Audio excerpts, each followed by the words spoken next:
What's worthwhile?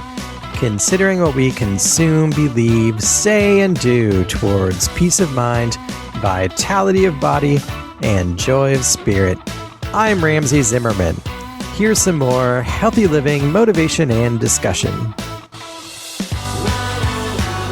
Hey there, it's Ramsey here. In these times of anger and outrage, taking sides and pointing fingers, I found a breath of fresh air in the new book, The Way of Befriending by Parfait Bassalé. Parfait perfectly describes the experience of the outsider and calls us to reach out as a friend. Parfait rejects the us versus them othering of tribalism. This great book gives us a framework for befriending, and here is my response. I listened to the Audible version of The Way of Befriending, read by the author Parfait Bassalé. Parfait is a good friend of mine and has been for many years. He is also a good friend to many other people. Like many great teachers, Parfait did not have an easy time learning his craft. He went through difficult, painful times on the outside before finding his way. So when Parfait speaks of the art, skill, necessity, and joy of befriending, you can be confident that he understands it deeply and fully. As I mentioned, I listened to the audio version, which was wonderful. Parfait was born and raised in West Africa. He is a guitarist and singer-songwriter. The French-accented delivery of his rich and melodious voice is soothing and delightful, although his stories and lessons are often challenging. He came to the U.S. to go to college in Portland, and it was, of course, like a different world for him. He barely had enough money for tuition and expenses, and his family and friends were back in Africa, and English was not his first language. Naturally, he felt like an outsider.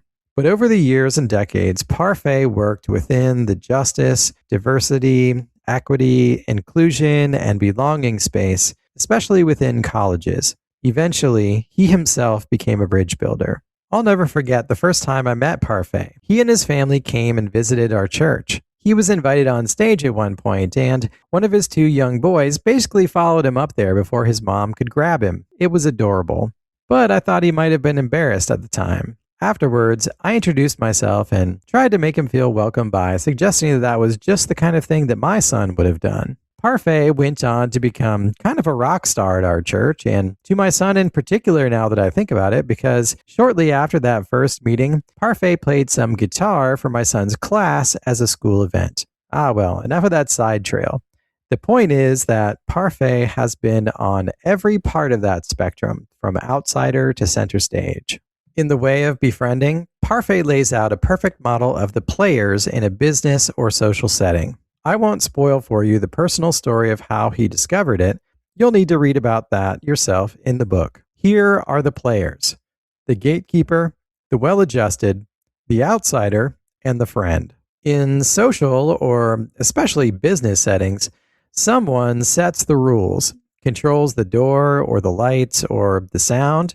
That is the gatekeeper. Their authority and action set the tone and the pace. Many people in the room understand the rules, know the gatekeeper, have clout or standing in the group. These are the well-adjusted, and they come and go as they please. But many people are exactly the opposite. They are new or less popular or awkward, or don't have the things that other people want, like money or power or influence. This is the outsider. They feel alone, even in a crowd. Even among other outsiders, they feel alone. They would benefit greatly from some help, some kindness, some explanation, or some showing of the ropes. This is where the friend comes in. The friend notices the outsider and feels their struggle. The friend is the one who reaches out to someone even when they don't expect something in return. Gatekeepers and well-adjusted people are in the best positions to be friends.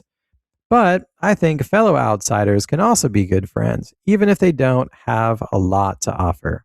I really like this model, this construction. It calls us to make sure that when we design and hold social or business events, that we enable, empower, and encourage people to reach out to one another, to look out for one another. We all feel it. the pressure to perform, keep up, move faster, all while staying present and connecting with our loved ones. It's a lot, I know. So join me live, weekly on Zoom, Tuesdays at noon Pacific time for sessions of Better Before Burnout, waking, eating, moving, and sleeping to beat stress and bring vitality. These sessions are interactive and customized. Each time, I go through the foundations of establishing vitality that carry you through your days and calm your sleep through your nights. I also focus in on particular practical strategies. Weekly sessions begin July 21st.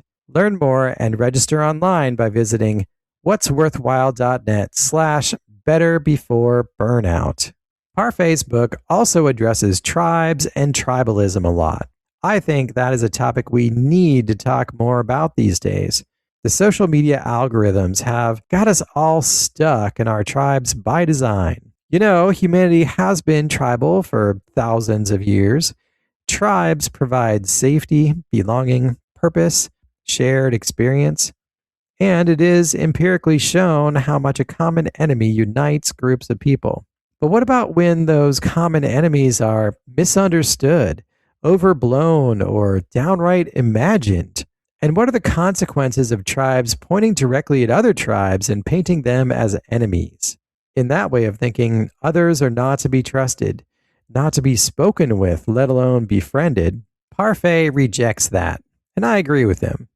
He encourages us to befriend people outside of our usual tribes. It's hard though, right? How can we do it in practical terms? In the way of befriending, Parfait gives us 3 C's: courage, curiosity, and compassion.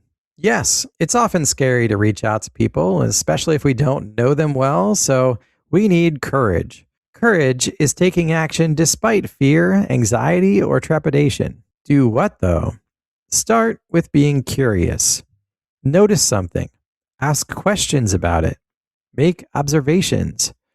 Then, show compassion when you begin to understand the situation of the outsider, the person you're reaching out to. You don't need to solve their problem or save them. There's great value and comfort and joy, first in being noticed and engaged and understood and shown kindness. These things validate our humanity. I think we would all benefit from more courage, curiosity, and compassion. And if we pointed those things at each other instead of things like quips, cut downs, or cancellations. I cherish Parfait's friendship. We're an unlikely pair, honestly. We couldn't look or sound more different. We don't believe all the same things politically or have all of the same priorities.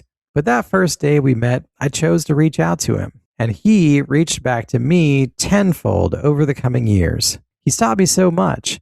And I'm thrilled for him and thrilled for you that his new book, The Way of Befriending, is such a heartfelt, coherent, thorough, and practical guide to making us all better friends. And for today, that is enough. Ready for more? Visit whatsworthwhile.net to listen to podcast episodes, master your response to stress by reading my book, Stress Response, available through Amazon, or to get better before burnout sets in by requesting the free guide. Regardless of where you are in your journey, I'd love to hear from you and talk about how we might move forward together.